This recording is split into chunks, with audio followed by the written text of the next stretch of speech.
Hola, ¿qué tal? Buenas tardes. Alice Rodríguez desde Género y Acción por Caldero Radio. Y bueno, pues el día de hoy estamos muy contentos de tener aquí en la cabina a Berenice Vargas Ibáñez, no sin antes saludarlos y deseando que, bueno, pues tengamos una buena participación y que podamos comprender un poco más acerca del tema del día de hoy. Muchas gracias, Bere, por estar en cabina. Y bueno, pues el día de hoy, siguiendo con esta temática de género y acción, pues vamos a hablar de un tema muy importante, sobre todo para seguir generando conciencia acerca de la inclusión y la no discriminación. Nuestro tema del día de hoy es cómo se aprende y se vive la discriminación. Y bueno, pues muchísimas gracias, Bere. Voy a dar un poquito de tu semblanza. Bere es licenciada en Trabajo Social por la Escuela Nacional de Trabajo Social de la UNAM y cuenta con una formación especializada sobre violencia familiar y derechos humanos, derecho a la no discriminación, así como la reforma constitucional de derechos humanos del 2011 en materia de violencia hacia la población infantil y adolescencia desde la perspectiva de derechos humanos y de salud. Y bueno, Bere tiene una amplia experiencia laboral en temas de promoción y difusión de derechos de la niñez, de intervención comunitaria en zonas de alta vulneración y poblaciones callejeras.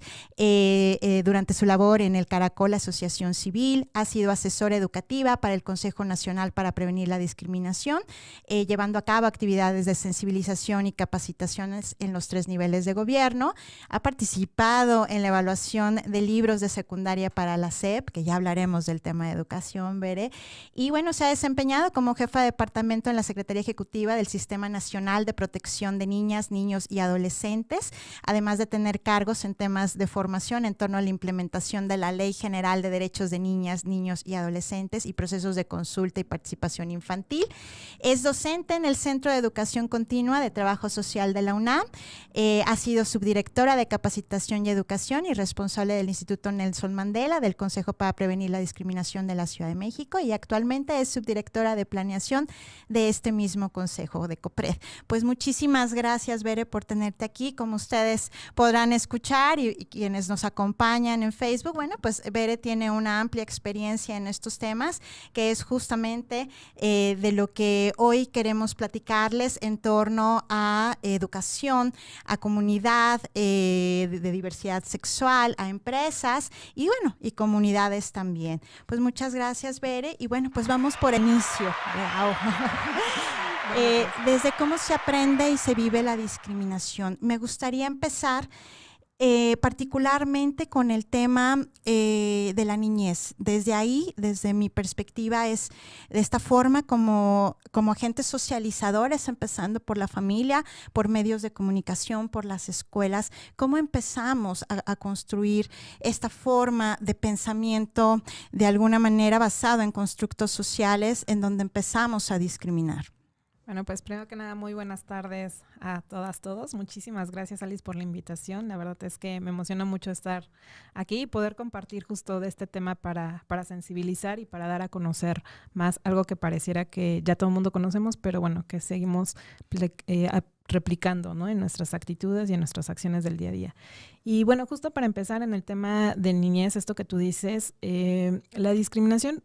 Para empezar, hay que entender que no hay un grupo de personas que discriminan como discriminadores y discriminados, sino que es un fenómeno social, es multicausal, es decir, tiene múltiples causas y que además se hereda, ¿no? Lo vamos replicando justamente dentro de las familias, pero también en los demás contextos, como la escuela, como los medios de comunicación, la publicidad, a través hasta del mismo arte, del cine, de los programas, etcétera, etcétera.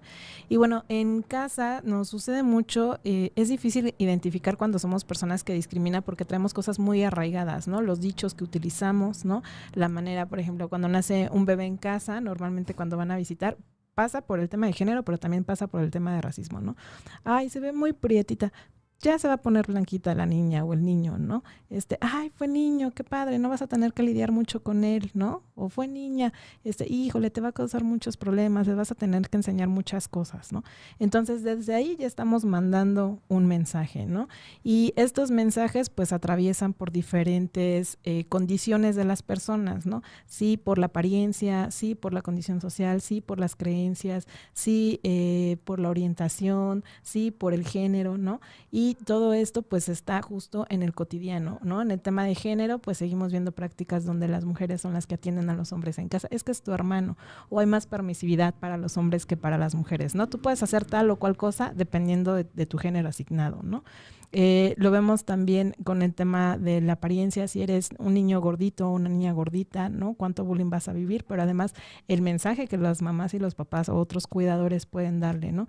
Te ves muy mal así de gordita, ¿no? O debes de comer ciertas cosas para verte de tal forma, ¿no?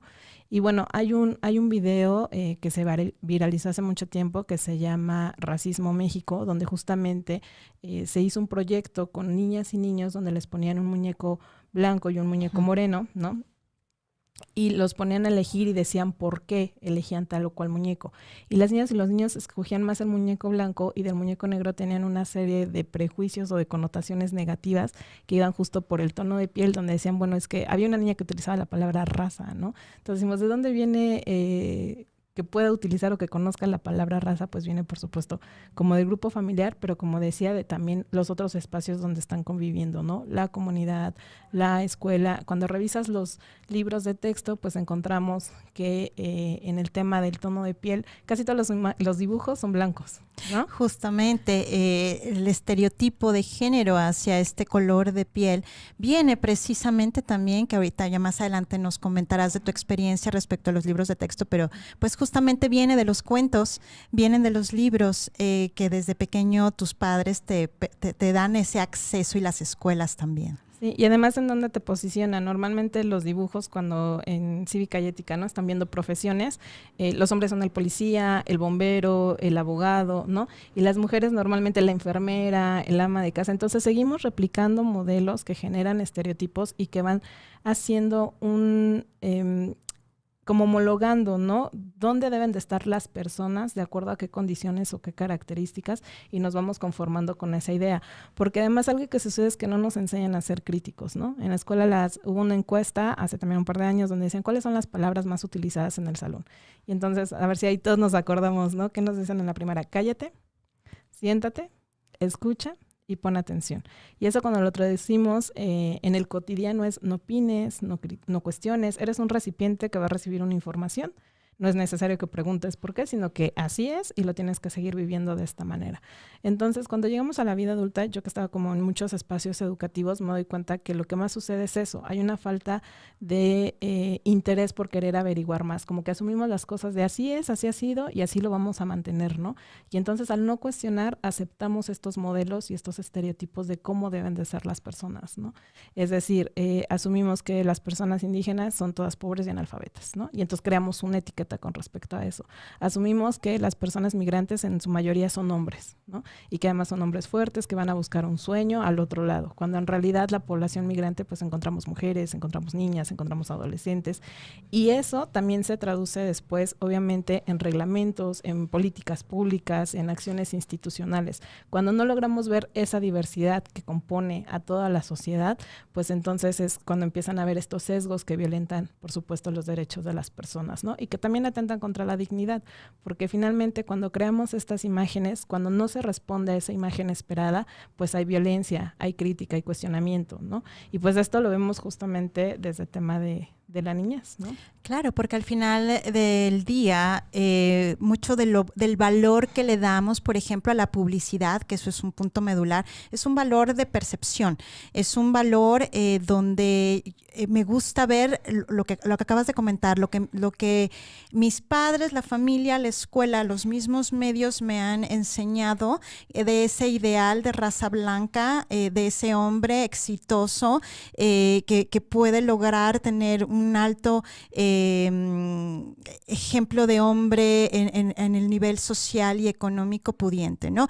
Y también me han enseñado que esta parte de ser mujer, pues evidentemente es de ser sumisa, de atender lo que se tenga que atender en casa, aunque a lo mejor puedas tener un trabajo remunerado, pero que tu obligación también es atender la parte no remunerada, ¿no? Entonces desde ahí estamos creciendo con este andamiaje entre el querer llegar a ser y cómo manipulan, porque creo que más bien es un tema también de manipulación de ese ideal, en donde desde ahí ya estamos, o sea, discriminando inclusive entre nosotros mismos. Una de las poblaciones realmente más discriminatorias desde mi punto de vista, pues somos justamente nosotros, hablando por ejemplo de migrantes centroamericanos, ¿no? Cuando a la vez me volteo contra Estados Unidos, hablando justamente de un tema de racismo, ¿no? Entonces ahí veré cómo hacerle desde el punto de vista educativo, sobre todo, tú que eres la experta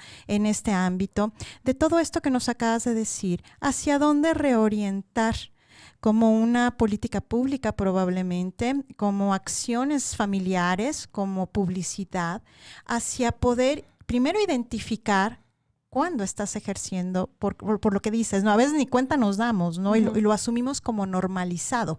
Entonces, desde ahí, ¿dónde tener del realmente saber de que estamos haciendo y ejerciendo conductas discriminatorias, y posteriormente cómo hacer, qué mecanismos adoptar para desde esa niñez intentar romper con esa continuidad transgeneracional de constructo social? Pues entender primero que la discriminación tiene diferentes niveles y formas de entenderse, ¿no? Hay una parte sociocultural que es la que a mí me gusta mucho trabajar más, porque creo que es la que lleva a realizar conductas cotidianas, y hay una parte institucional que es la que tiene que ver con justamente las leyes, los reglamentos y la política pública, ¿no? Esta parte sociocultural a mí me interesa mucho, porque lo que yo he percibido es que aunque tenemos un vasto digamos, herramientas legales, ¿no?, que nos ayudan a esta parte de la discriminación, y por cierto ahí decir que solo en la Ciudad de México la discriminación es un delito, ¿no?, y que tenemos leyes que nos dicen cuando hay un acto de discriminación. Cuando llegamos a una ventanilla, ¿no?, quien te va a atender es la persona. Y si la persona está cargada de prejuicios, de estereotipos o de estas ideas erróneas sobre cierta población, pues le va a dar un maltrato, ¿no? O le va a negar el servicio. Entonces, por mucho que tengamos un protocolo internacional, finalmente somos las personas las que actuamos, ¿no? Ahora, la parte legal está justamente para cuando yo vivo un acto de discriminación, decir, esta persona me discriminó, entonces quiero que haya una reparación del daño de lo que está haciendo, ¿no? Que puede ser a través de una sanción, a través de un acuerdo. Eso ya son como otros mecanismos, ¿no? Pero justo, por ejemplo, el tema de lo que decíamos de los migrantes, o decir una detención arbitraria por apariencia, ¿no? Un policía que detiene a jóvenes por cómo se ve, está más en la construcción que tiene ese mismo policía de la imagen de quién es un joven o cómo es un joven, ¿no? Que en un acto legal en sí mismo, ¿no? Aunque sabe que no debe hacerlo, pues él en sus percepciones justo va y lo atiende. Entonces, en este sentido, pues hay diferentes niveles y responsabilidades. Por un lado, me parece que la parte educativa es la columna vertebral, y ahí lo que tendría que suceder es que se muestre justo la diversidad, ¿no? La diversidad de poblaciones, y rescatar contextos históricos que no han sido visibilizados, como por ejemplo el tema afro, ¿no? En nuestro país seguimos negando las raíces afro, seguimos negando que exista población afro, ya sea afrodescendiente o afromexicana, ¿no? Y entonces es una población que durante muchísimos años se le ha negado derechos. Un ejemplo de esto, políticas públicas para personas, de becas para ingresar a espacios académicos para personas indígenas. Ahí no entra la población afro, porque la población afro no se identifica como indígenas, y entonces tienen un rezago escolar porque no han tenido las mismas oportunidades que otras poblaciones de acceder, por ejemplo, a una beca de estudios, ¿no? Y entonces cuando llegan le piden que hable una lengua indígena, ¿no?, que pertenezca a cierta comunidad, y pues no tiene nada que ver con las características afro. Entonces, cuando no hacemos visible justamente esta diversidad en todos los espacios, esto es lo que sucede: se empieza a restringir o se empieza a hacer invisible o a negar derechos a ciertas poblaciones. Entonces yo pensaría que desde el ámbito educativo, primero hacer visible la diversidad, ¿no?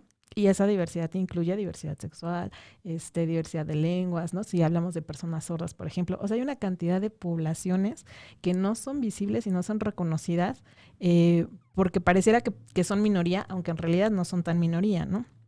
el tema de los roles de género, poblaciones callejeras, ¿no? Etcétera, etcétera, ¿no? O sea, nuestra Constitución nos marca ahí una serie de grupos de todo atención prioritaria. Constitucional. Exacto, ¿no? Que trae ahí un listado y que no lo vemos reflejado a la hora de estar desde el nivel primario, es más, yo diría desde kinder hasta el nivel universitario, ¿no? Y después está como el trabajo desde los medios comunicativos, ¿no? Sabemos que quien es una voz pública o quien es un referente público, pues tiene una fuerte influencia en lo que dice y en lo que la gente puede creer. Regreso a esto que decía, ¿no? Si no somos críticos con lo que escuchamos y con lo que vemos, lo que recibo, pues así lo voy a creer, ¿no? Entonces, si tengo una figura pública que me dice que los migrantes nos vienen a robar trabajo, pues me quedo con esa idea, ¿no? Y entonces voy y agredo y además genero discursos de odio contra población migrante o contra otras poblaciones que ya lo hemos visto, ¿no? Figuras públicas de supuestas terapias que en realidad no son terapias de conversión, ¿no? Que lo que en realidad hacen es atentar contra la vida de las personas y entonces hay un juego, ¿no? Por un lado, las personas podemos creer lo que queramos. Yo puedo creer que no es correcto o que no está bien, pero tengo una responsabilidad al expresarlo verbalmente y mucho más grande al actuarlo, ¿no? Es decir, si yo genero este discurso de odio, pero además voy y violento a las personas, pues estoy atentando contra la dignidad de alguien más. Si yo creo que no es normal o que no está bien o lo que yo quiera creer, pues me lo reservo y no lo hago, no convivo, no me acerco a estas personas, no me acerco a estos espacios, pero lo que sucede normalmente es que se generan además discursos de odio, ¿no? Entonces el espacio de comunicación no solamente se reduce a los programas o a la publicidad, ¿no? Sino a quienes son agentes, influencers, ¿no? Ahora que está muy de moda los youtubers y toda esta gente que puede decir un discurso donde la gente pues lo recibe y así lo asume sin cuestionarlo, ¿no?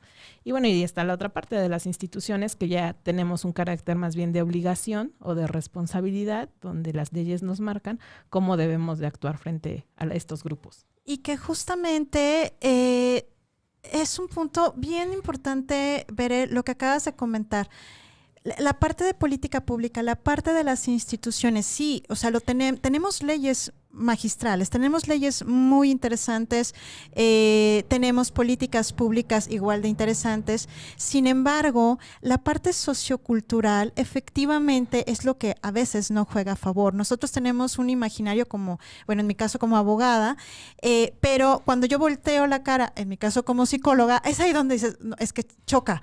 ¿Por qué? Porque puedo interpretar una ley de una forma aparentemente adaptable a una población como la que es México, ¿no? Sin embargo, la realidad de las cosas es que no es así, porque socioculturalmente hablando, hay tanto prejuicio, hay tanto estereotipo y rol de género, hay tanto constructo social, las agencias de publicidad nos persuaden, los influencers, toda la información a través de medios de comunicación que recibimos, pues evidentemente va a chocar y seguirá chocando hasta en tanto no haya un límite entre poder sensibilizar justo a estos agentes socializadores, la religión. La religión es uno de los grandes agentes socializadores que a lo mejor por un lado nos están hablando de tema de inclusión, pero por el otro lado, hablando de violencia intrafamiliar, pues vemos que no hay una correlación y son señales encontradas, ¿no? Desde tu experiencia, Bere, ¿qué hacer? ¿Qué salida pudiéramos darle, insisto, a partir de este choque que bien comentaste entre lo sociocultural, inclusive a veces hasta biológico, hablando de antropología social, ¿no? Que bueno, pues es que es hasta biológico que vas en una línea, pero el constructo social te saca por la otra, ¿no? ¿Qué hacer o qué propuestas pudiéramos advertir, Bere, de poder implementar hacia esos agentes socializadores en la parte de sensibilización? Pues la escuela a mí me parece que es clave, ¿no? Hay modelos sobre educación para la paz, la educación en derechos humanos, aunque bien la reforma constitucional de 2012 decía que ya la educación en derechos humanos tenía que estar de manera transversal en la escuela, me parece que se ha convertido en una materia más, ¿no? O un tema entre todas las materias, pero que realmente nos lleva esta parte de impulso político, y no político refiriéndome como al tema electoral y esas cosas, ¿no? Sino cuando hablamos de que todo es político, es agencia, ¿no? Nos referimos a este tema crítico, analítico, ¿no? Yo pensaba en la escuela donde va mi hija, cuando fue el 9 de marzo y que todo el mundo llamó a paro, era el aniversario de la escuela y entonces decidieron que no iba a haber paro ni nada porque era el aniversario de la escuela. Entonces, en ese sentido, mi hija no fue, nos fuimos a la marcha, ¿no? Y lo que ella pudo observar, pudo vivir y pudo reflexionar de la marcha me pareció mucho más sustantivo que lo que pudo haber estado en el aniversario de la escuela. Y no es por hacer menos a la escuela, pero me parece que son momentos claves. Entonces, como ese, hay muchas agencias que se podrían llevar desde la escuela si fuera un espacio mucho más crítico y cuestionador, ¿no? Donde pusiera justamente a las niñas y los niños a analizar sus contextos actuales, ¿no? Que los hiciera mucho más participativos. El tema de la participación infantil es fundamental porque justo de ahí se va a despegar todo esto de las propias visiones y no solamente una visión de decir, es decir, yo sé lo que te tengo que enseñar porque es de esta manera, sino que vamos a decir, ¿y ustedes qué piensan? ¿Puede ser diferente en otro espacio? ¿Es diferente en otro lugar? ¿Se hace de otra forma las cosas? Y entonces eso nos hace cuestionar y nos hace ver que hay una diversidad de posibilidades y que todas son igual de válidas, donde justo la línea, digo siempre, o el límite siempre es no daños a mi persona y no daños a terceros, ¿no? Pero de en fuera todas las visiones son bien válidas. Entonces, si empezamos a trabajar con eso desde la niñez, me parece que vamos a ser mucho más tolerantes y respetuosos justamente de las diferencias que existe y vamos a dejar de tomarnos tantas licencias de decir qué es lo que está bien, qué es lo que está mal, cuál es lo correcto, quién es el modelo a seguir y pues más en un país como el que tenemos tan multicultural donde hemos dejado de lado tanta riqueza justo, ¿no? Y justamente veré la parte de la diversidad de etnia, de lo que decías de la gente afro, donde dices, bueno, ¿y dónde los pongo, no? Sí, por un lado la ley, la Constitución te puede decir todo esto, pero realmente, pues sí nos damos cuenta de que a lo mejor una empresa puede ser, soy inclusiva, tengo mi norma 025, cumplo con mi protocolo al amparo del artículo 132 de la Ley Federal del Trabajo, qué bien. Sin embargo, seguimos permeando en, ¿y dónde está tu facilitación para efecto de la gente con capacidades y discapacidades, ¿no? ¿Dónde está a lo mejor que tengas algo en braille? ¿Dónde está donde mejor tengas este lenguaje de señas, ¿no? La realidad de las cosas es que pareciera, como bien comentaste hace un momento, pareciera que eso está invisible, ¿no? Que eso es, bueno, alguien lo hará, ¿no? A alguien se le ocurrirá, alguien le invertirá tiempo, dinero y esfuerzo en hacer esta parte de inclusión. Y sobre todo de comunidades indígenas, veré, y yo tengo aquí una inquietud, sobre todo por el tipo de currículum que tienes, que es importantísimo, el tema de comunidades rurales y el tema de poblaciones callejeras. ¿Cuál ha sido tu experiencia en esos ámbitos sociales donde efectivamente yo lo que visualizo es, solamente parece que estamos ahorita orientados hacia un tema literal, de tema de género, ¿no? Aparte, como si el tema de violencia de género fueran exclusivamente mujeres, ¿no? Que bueno, ya será otro tema, pero justamente como que mujeres, empoderamiento, violencia, y nos acotamos ahí. Pero la realidad de las cosas es que también, hablando de inclusión y no discriminación, hay comunidades como estas, ¿no? Las rurales y las callejeras. ¿Cuál ha sido tu experiencia? Y ahí, ¿qué hacer? ¿Hacia dónde podríamos ir también? Pues mira, yo siempre digo que hay un antes de mí y un después de haber trabajado con poblaciones de calle. Son para mí de los grupos mucho más vulnerados, ¿no? Y es bastante compleja la dinámica porque justo cuando se habla de poblaciones callejeras, primero se entendía que se hablaba de niñas o niños de la calle, ¿no? Cuando hablamos ahora de poblaciones, es que ya hay toda una comunidad, hay generaciones, hay familias, ¿no? En calle. Y creo que algo que pasa mucho es esto. Hay una licencia, o la gente se da una licencia de decir lo que yo creo que es mejor para ti. Por supuesto que no queremos que las personas estén en calle porque pues viven condiciones de muy alto riesgo, ¿no? Pero para que las personas dejen de estar en calle, se tienen que entender otras problemáticas. Las problemáticas de por qué salen a la calle. Y esas problemáticas tienen que ver con la violencia familiar, tienen que ver con el consumo de sustancias, tienen que ver con el hacinamiento, tiene que ver con la poca posibilidades de crear un proyecto de vida futuro, ¿no? Y no basta con decir, ay, se ven malos, se ven feos en calle, hay que sacarlos, pobrecitos, claro.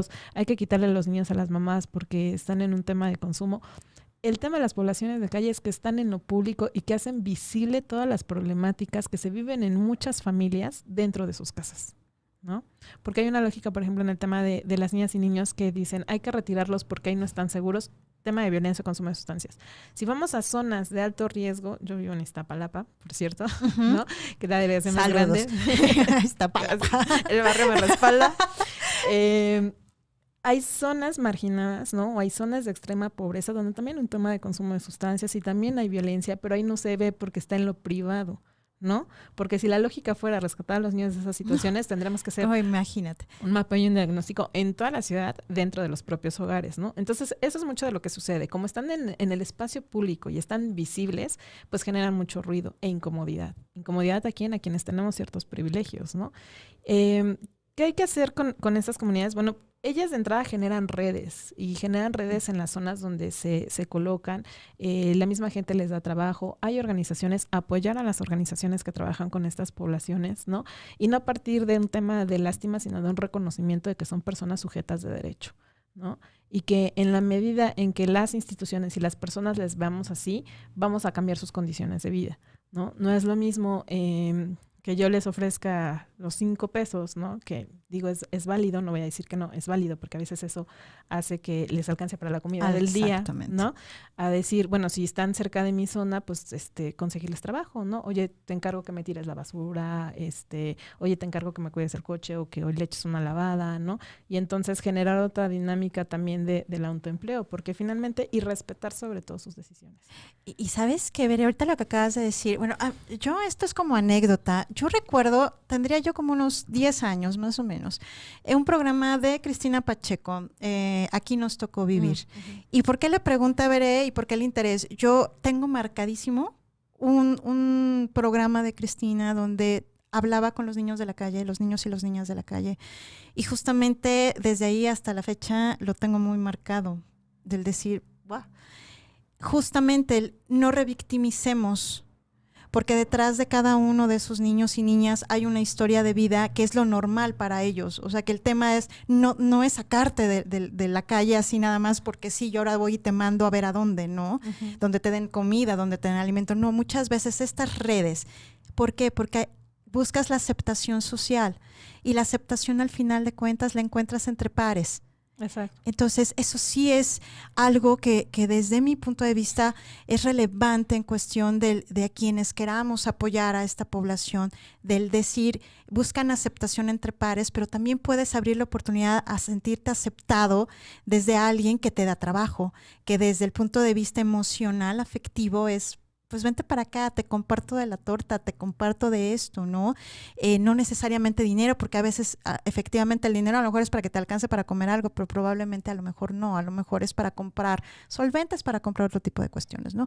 Pero bueno, desde entonces yo tengo como que clara esa parte desde pequeña del decir, o sea, no es revictimizarlos, es más bien cómo los incluyo. Es más bien cómo genero en este tipo de poblaciones una inclusión respetando sus derechos, ¿no? Entonces, esa parte, Veré, ahora si la migramos hacia el punto de vista de comunidades rurales, que estamos hablando de otro tipo de población, ahí tu experiencia, ¿cuál ha sido? Un poco lo mismo, es invisible. O sea, en la Ciudad de México hay pueblos originarios y hay comunidades indígenas establecidas, ¿no? Muchas, perdón, me está dando como... la garganta. Dejas, si quieres agüita ahorita. Sí, porfa. Muchas personas pensarían que las comunidades indígenas vienen de los estados. Y sí, hay migración de los estados, pero hay que recordar que la Ciudad de México fue el centro, ¿no? Exactamente. De las poblaciones. Entonces, muchas poblaciones se quedaron y heredaron, ¿no? Y están también los barrios originarios. Y pasa un poco lo mismo. Esta cuestión de los prejuicios nos hace hablar de las poblaciones como externos, ellas, las poblaciones indígenas, yo no, ¿no? Somos una mezcla ya, ¿no? Somos una sociedad bastante mestiza, diría yo, que conservamos justo como muchas prácticas antiguas, el Día de Muertos, por ejemplo, ¿no? O sea, ahí es como de, sí soy bien mexicano porque es el Día de Muertos, pero no soy indígena. Claro. ¿No? Aunque... Por supuesto que las poblaciones indígenas tienen sus propias características, o sea, no es nada más que yo me autodesigne persona indígena, ¿no? Pero tengo una historia ¿no? Y sigo reviviendo costumbres ancestrales que tienen que ver con las poblaciones y el no reconocimiento de su lengua o el quererlos folclorizar, ¿no? Quererlos ver necesariamente con sus trajes para decir, sí es indígena porque sí está vestido de esta forma y sí trae las trenzas y sí trae tal cosa, ¿no? Entonces sí lo reconozco como indígena, pero además lo reconozco como indígena como se va a ir feo, pero es que en algunas personas así sucede, como un objeto No, y turístico, así pasa, exacto. ¿no? Regionalizado, etcétera, cuando hay personas que por la misma dinámica se integran, se visten de otra forma, pero que se asumen indígenas por sus costumbres, por su lengua y por el espacio en el que se encuentran, ¿no? Y la forma en que hacen comunidad y las propias normativas que tienen dentro de su comunidad, ¿no?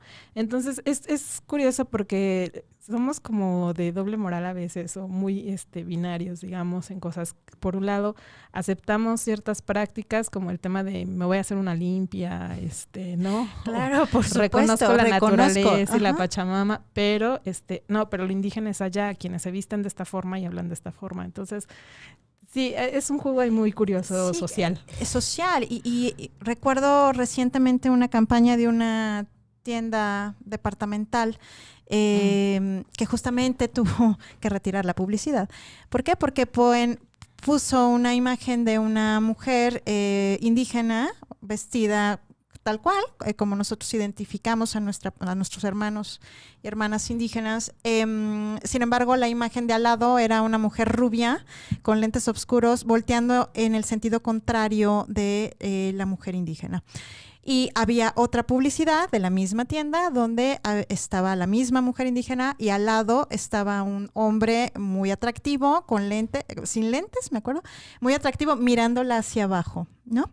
Entonces, el tema es, claro, se empiezan a mover temas en redes sociales, COPRED, CONAPRED, hagan algo, pero no se queda ahí, o sea, se queda en que la empresa pidió disculpas si a alguien le causó un poco de incomodidad, ¿no? No es hablar de incomodidad, es reconocer que hay un error desde el punto de vista de la percepción de que, oye, para empezar, tú te dedicas a vender esto, no esto, ¿no? ¿Por qué lo digo? Porque pareciera que efectivamente lo vemos como un objeto. O sea, que tendemos a convertir a nuestra propia población en un objeto folclórico, ¿no? Uh-huh. Y que aparte la cuestión de percepción genera un tema de discriminación en todos los aspectos, ¿no? Entonces ahí ya migramos a esta cuestión, Bere, sobre todo del cómo nosotros mismos, hablando del tema del Día de Muertos, hablando de la Pachamama, hablando de mil cosas que nosotros nos metemos con la naturaleza,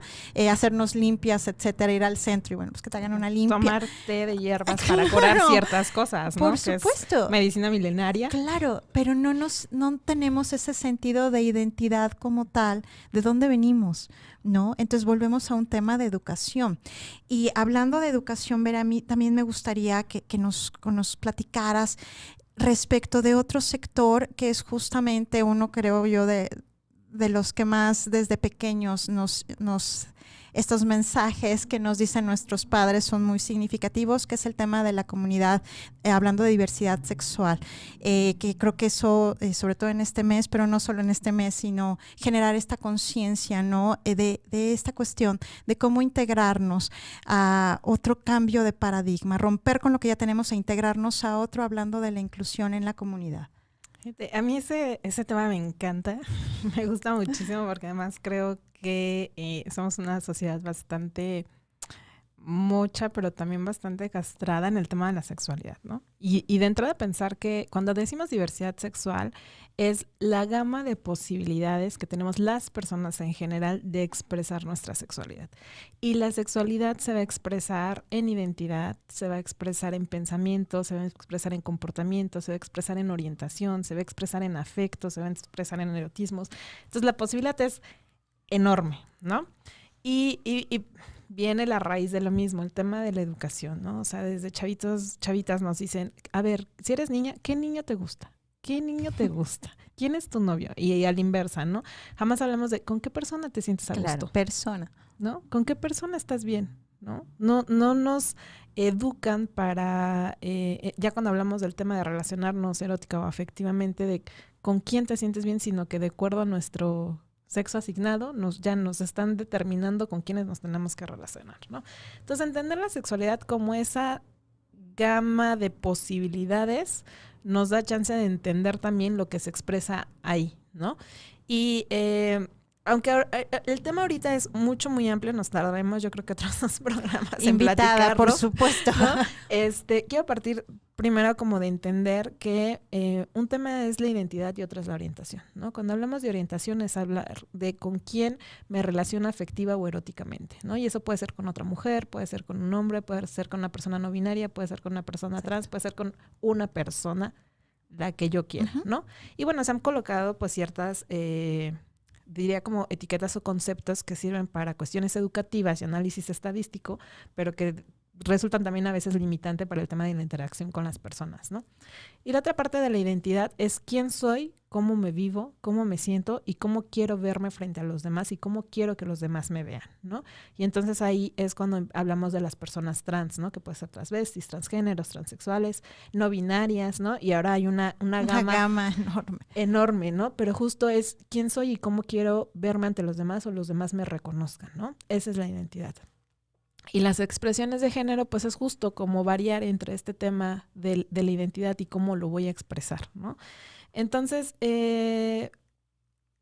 entender que cada persona es dueña de su vida y eso implica su sexualidad y cómo le expresa, es entender el respeto a la otra o al otro, ¿no? Es decir, a mí no me concierne si tú hoy te quieres poner un pantalón o una falda y además si quieres compartir tu vida con otra mujer, porque eso me parece que entra en el ámbito privado. En el ámbito público está esta parte de la norma de tengo que respetar. O sea, a mí no me afecta lo que hagas tú con tu vida. Y ya dije, la clave es no daños a ti mismo y no daños a terceros, ¿no? Si tú decides convivir con otra mujer, eso no tiene ningún impacto en mi vida. Pero nos tomamos estas licencias de decir, no, pero bueno, si está mal o no, pues será consecuencia para la persona, o sea, a ti qué carambas, ¿no? Y entonces, bueno, pues encontramos ahí la polarización de discursos, pero pues el respeto, ahora sí que frase célebre de Benito Juárez, el respeto al derecho ajeno es la paz, ¿no? Y la posibilidad que hay en la diversidad sexual o de expresar la diversidad sexual, a mí me parece magnífica. Yo veo niñas, niños, usando ahora las ropas sin género, ¿no? Un niño que gusta de ponerse una ropa mucho más colorida o en rosa o un tutú con colores, o sea, sí. Está padrísimo, es parte de la creatividad, es parte del juego. No saben de verdad cómo se puede limitar tanto el desarrollo de las personas desde el tema de la ropa, ¿no? Hay que poner aquí un ejemplo.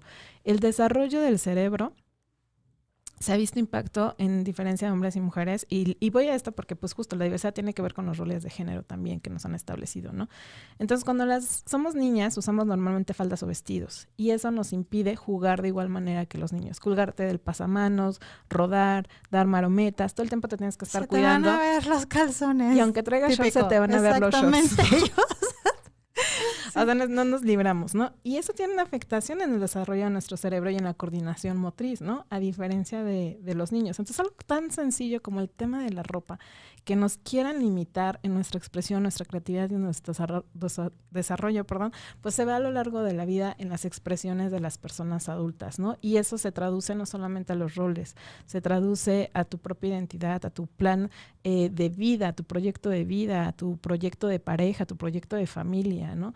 Entonces, a veces me parece que no logramos dimensionar el daño que hacemos en la vida de una persona por ser intolerantes o por creer que mi única forma, o sea, mi forma de ser es la única válida, ¿no? Exacto. Y es la correcta. Exacto, al final del día no nos permitimos también, y porque así lo hemos aprendido, pero bueno, también lo que aprendemos lo podemos desaprender, pero porque así hemos aprendido del no escuchar, del no tener comunicación efectiva, sobre todo del no reconocer emociones, del no permitirte a los niños llorar, a las niñas que tienes que atender, ¿no? Entonces, pues desde ahí definitivamente ya tenemos un problema, simplemente nosotros mismos de boicotearnos, es decir, no se me permite, no lo expreso aunque lo siento sienta me quedo callado.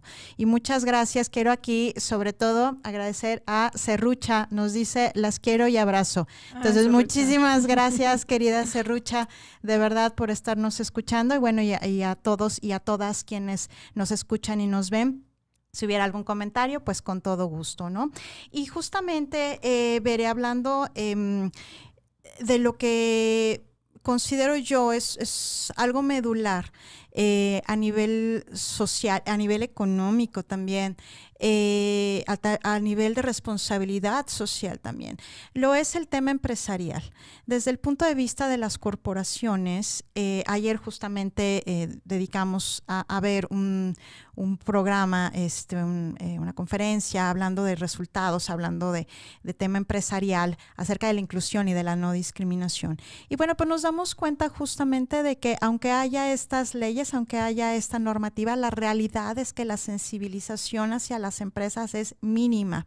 Y aunque lo tuvieras, no por el hecho de tener un código de conducta o tener un código de ética quiere decir que ya tengas, bueno, que seas una empresa inclusiva, ¿no? Uh-huh. Pero la realidad es que esto, yo al menos en la práctica profesional, lo veo como algo que realmente permite tener muchos beneficios, tanto a nivel empresarial como evidentemente a nivel de entornos organizacionales favorables, ¿no? Entonces, ¿qué podemos advertir, Bere, igual desde donde estás tú, desde tu experiencia, hablando de la sensibilización de las empresas, que resulta ser un parteaguas, creo yo, en un post-contingencia, hablando de violencia laboral, hablando de efectivamente de ser más inclusivas y que el discurso no sea solo de este mes, ¿no? Uh-huh. Que el discurso se mantenga, sea permanente. Sí, era lo que te voy a decir. Me parecerá chiste, pero a veces hay que empezar por cosas que parecerían no tan válidas, por decirlo de una forma. A ver, lo que quiero decir es que si lo quieren tomar de moda, está bien, ¿no? Para iniciar está bien, ¿no? Nosotros siempre que estamos en espacios donde hablamos de este tema, encontramos a las mismas personas y entonces decimos, híjole, ya, o sea, los convencidos está bien padre, ya lo sabemos, pero ¿cómo atraemos a los no convencidos a este tema? Entonces, a veces, yo sí les hago la broma cuando me he trabajado me ha tocado trabajar con empresas, les digo, bueno, si quieren por moda, empiécenlo por moda. O sea, por tendencia de marketing. Vale, empecemos por ahí, ¿no? Pero después van a tener que hacer un compromiso formal con esto, porque como dices, claro, los beneficios son muchísimos. Cuando eres una empresa, normalmente tienes una población objetivo, ¿no? Pero cuando logras justo integrar la diversidad y hacer más incluyente tu empresa, tiene dos caras. Por un lado, llegas a mucha más población, a grupos que a lo mejor no habías llegado y que son grupos finalmente consumidores, ¿no? Y que a lo mejor pueden tener el plus que otros grupos no tienen. Pero por otro lado, cuando en tu empresa, y esta es una frase que me gusta para todos los temas, que sale de las personas con discapacidad, es nada sin nosotros, nada de nosotros sin nosotros, sí, ¿no? Y entonces, cuando tú en tu empresa incluyes una diversidad poblacional, puedes consultar a esas mismas personas respecto a ciertos temas. O sea, esto que decíamos de la tienda de ropa, si tuvieran dentro de su misma agencia ciertos grupos, dirían, oye, ¿cómo claro lo ves? ¿Esto es correcto, incorrecto? O que por lo menos trabajen los temas, ¿no? O sea, digo, no necesariamente tendría que ser perteneciente al grupo, que sería lo ideal, o hacerlos participativos, pero que conozca a alguien del tema y decirle, mira, ¿Cómo ves? Y creo que se ahorrarían muchísimos problemas. A veces las empresas piensan que con un caso, bueno, le pago el caso, me arreglo, ya, punto, se acabó.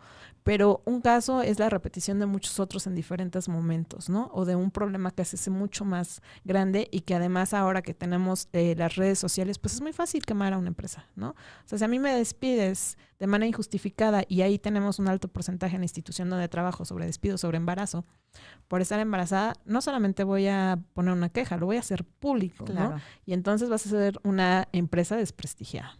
Que eso vale, el prestigio vale. Exactamente, ¿no? Entonces, son más las pérdidas. A veces las empresas dicen, es que ¿cómo invertir esto? Y ojo, ahí también siempre es un punto clave.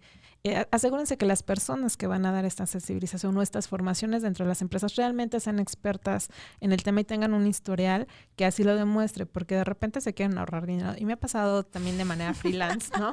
Que me piden que vaya a hacer una formación, les doy un presupuesto y dicen, híjole, es que me la da la mitad. Y yo, sí, pero ¿Dónde he escuchado eso?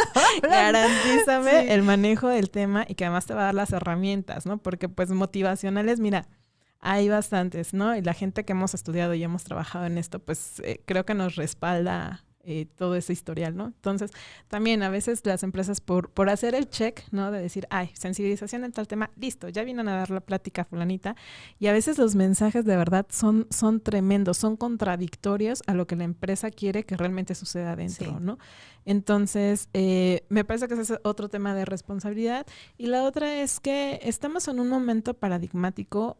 Me parece que es un momento de conflicto y de encuentro en el tema de los derechos humanos en general.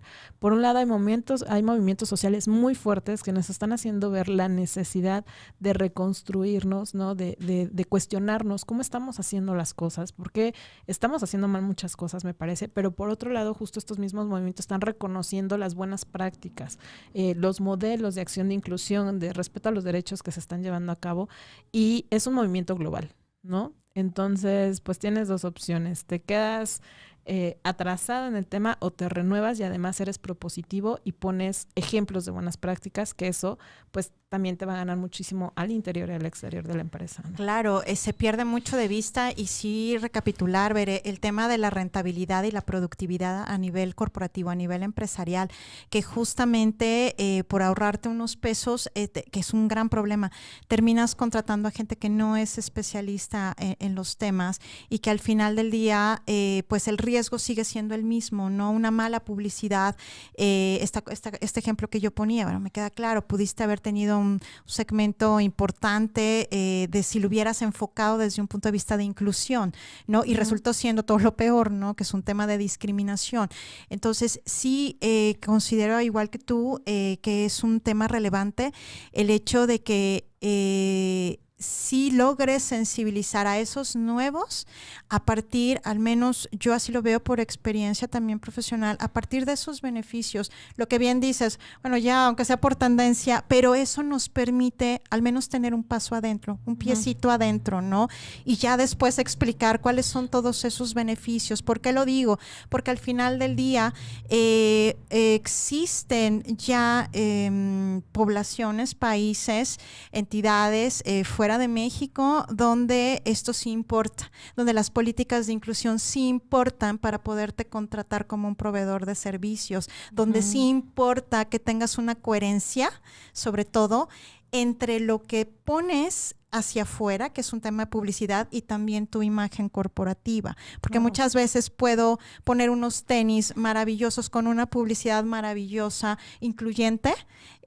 Hay unas muy recientes donde hay gente de barrios, gente de comunidades callejeras y demás, ya con un superpoder por ponerte ropa deportiva. Sin embargo, desconocemos también que esos mismos zapatos tenis están hechos a veces por maquiladoras con un precio muy grande de costo, pero que se les paga nada a estas poblaciones que están en maquilas, ¿no? Que son explotadas, que son mujeres, niños, niñas explotadas. Entonces hay que ser coherentes desde mi particular punto de vista entre lo que tenemos hacia adentro de la corporación, pero también hacia la publicidad, y eso implica dinero, y eso probablemente, si lo manejas desde un punto de vista de no discriminación, pueda hacerte más rentable de lo que las empresas pudieran pensar. Claro, ¿no? Es una inversión a largo plazo, y lo que las empresas también deben saber es que debe ser transversal, es decir, tu equipo de trabajo deben de entender la lógica de por qué estás trabajando de esa manera, y creo que cuando una persona está en una institución que sabes que te va a respaldar frente a cualquier problemática, por ejemplo en un tema de acoso o de violencia o cualquier otro, te sientes mucho más comprometido, ¿no? Te sientes mucho más a gusto, y eso también implica que la gente se quede más tiempo en esa empresa, ¿no? Y que además, como dices, desde afuera diga, mi empresa es súper buena porque hace estas cosas por nosotros, ¿no? ¿Cuánta gente no se sale de las empresas hablando, bueno, ahí haciendo evidente todo lo que pasa adentro, ¿no? Y a lo mejor dicen, bueno, una persona no me pega, pero no sabemos. La verdad es que las redes sociales, Me Too, pregúntenle a las agencias de publicidad cómo les ha ido con Me Too. Exactamente, hay un veto ya social, ¿no? Ahora el costo es social, más que institucional o de las mismas leyes, hay un costo social. Y bueno, entender, porque como dices, a veces ponen protocolos, pero la gente no entiende qué quiere decir ese protocolo, no lo dan a conocer, o te mandan el PDF de 180 páginas del protocolo y dices, o sea, no entiendo de qué me estás hablando, ¿no? Entonces hay que hacer también accesible la información dentro de las empresas. Exactamente, quiero aprovechar. Y aplicable. Sí, sobre todo, que sea ejecutable, ¿no? Exacto. A Marisol Zúñiga, muchísimas gracias, Marisol, esperamos tenerte por aquí pronto, ya regresa. Dice, maravilloso escucharlas juntas, abrazo a ambas. Clau, gracias por los besos. Ana María Collado, muy interesante. Muchísimas gracias por escucharnos. Y justamente, Bere, ya estamos en la casi parte final de esta entrevista. Si quisiera yo tocar como uno de los puntos donde tú también tienes esta cuestión muy, muy significativa, hablando del tema de derechos de niños, niñas y adolescentes. Hemos hablado de educación, hemos hablado de que es un eje medular dentro de la inclusión y la no discriminación. Sin embargo, yo creo que también, para cerrar, desde tu experiencia en este tipo de disposiciones normativas, hablando de experiencia, de lo que realmente es importante hacer respecto de los niños, niñas y adolescentes, en donde consideras tú que hay que estar más enfocados desde la parte literal de la sensibilización, independientemente de la educación. En casa, ¿no? Algo que los temas se entrelazan, ¿no? El tema de los derechos humanos es un dominó que cuando empujas una ficha todas las demás se ponen en juego, ¿no? Y todas las demás circulan. El tema de la niñez, para mí es un tema muy sensible porque justo cuando trabajé en el sistema de protección veíamos que el tema más fuerte de niñez es la violencia, ¿no? La violencia que se ejerce en casa y que se ejerce justo por estos modelos donde creemos que el tema de la maternidad, el tema de la paternidad no son elegidas. Si hacemos preguntas de cómo eliges o en qué momento eliges ser madre o ser padre y por qué, muchos no tenemos respuesta, ¿no? Muchos es, híjole, me falló el método o me casé y era lo que seguía. No tenemos una idea de por qué queremos ser padres o ser madres, y eso se traduce en la educación que se da en casa, el afecto que se da o no se da, la forma de educar, ¿no? Tenemos un malentendido de lo que es tener un niño o una niña, ¿no? Y eso tiene que ver con una visión también bastante adultocéntrica, de decir, pues tengo un niño o una niña para que me cuide cuando sea grande, o para que sea el que mantenga, o el que se quede en casa a cuidarnos cuando estemos viejitos, o para que me ayude en las labores de la casa, no sé, como muchas cosas que lo que generan es mucha violencia hacia la niñez, una falta de reconocimiento de sus derechos, una negación a sus propios procesos de participación y de entendimiento de la vida, ¿no? Hace poco hicimos una encuesta en el trabajo sobre la percepción de niñas y niños sobre el tema de COVID y estar en casa, ¿no? Y salieron cosas súper interesantes, ¿no? Como este tema de que a las niñas las ponen a hacer más que hacer que a los niños, que extrañan mucho platicar y convivir con sus amigas y amigos, y entonces los adultos estamos en las redes, pero no los hacemos partícipes para que también usen las redes, el Zoom, y puedan interactuar, ¿no? El agotamiento por el tema educativo. Sucede un poco lo mismo que con otras poblaciones, pero creo que en mayor medida, de que se les ve más que como personas, como objetos que reciben solamente a las personas adultas, pero que no hay un tema de vuelta, de escucha, de cómo te sientes, de qué te gustaría a ti que sucediera, cómo quieres que suceda. Y ojo, la participación no es que los niños nos digan qué quieren hacer, que así se haga, sino es tomar en cuenta sus emociones y su propia percepción de lo que están viviendo, ¿no? Porque decir que son el futuro es negar que están viviendo la realidad de hoy. O sea, no son el futuro, están aquí, están hoy, lo están viviendo igual que nosotros en el presente. Perfecto. Entonces yo apostaría mucho porque mamás, papás y cuidadores hagamos un trabajo muy fuerte, y lo digo desde mí, a mí también me cuesta muchísimo trabajo, soy mamá de 2, de una adolescente y una niña, de nuestras prácticas, y sobre todo cómo esas frustraciones, esos enojos, esas cosas que no sabemos cómo criar, las llevamos a ellas y ellos, y más bien trabajemos en nosotros como personas adultas, porque yo siempre he dicho, pasan dos cosas. Una es que la infancia, de acuerdo a las leyes y a lo que vemos biológicamente, dura la niñez hasta los 12 años. Entonces tienen solamente 12 años para ser niñas y niños, y 45, 50, 60 los años que le quieran poner de más para ser adultos responsables con obligaciones y un montón de cosas bien duras. Y el mundo afuera es justo bastante rudo como para que desde casa los estemos violentando y maltratando y aparte los hagamos salir a una vida todavía más dura, ¿no? Entonces la casa debe ser el espacio más seguro y amoroso para ellas y ellos. Perfecto, pues muchísimas gracias, René, excelente transmisión, abrazos, René, muchas gracias, Bere, pues hemos llegado al final, de verdad muy complacida, esperamos también tenerte en otro programa para que continuemos con estos temas. Si nos puedes regalar tus redes sociales, por favor. Bueno, en Twitter estoy como Bere Nice, igual en Facebook, Bere-Nice con Y. Con Y, perfecto. Pues muchísimas gracias, Bere, de verdad, ojalá y podamos seguir compartiendo este tipo de espacios en donde es muy relevante la visibilidad que se le dé, sobre todo a los temas de inclusión y de no discriminación. Muchísimas gracias, Bere.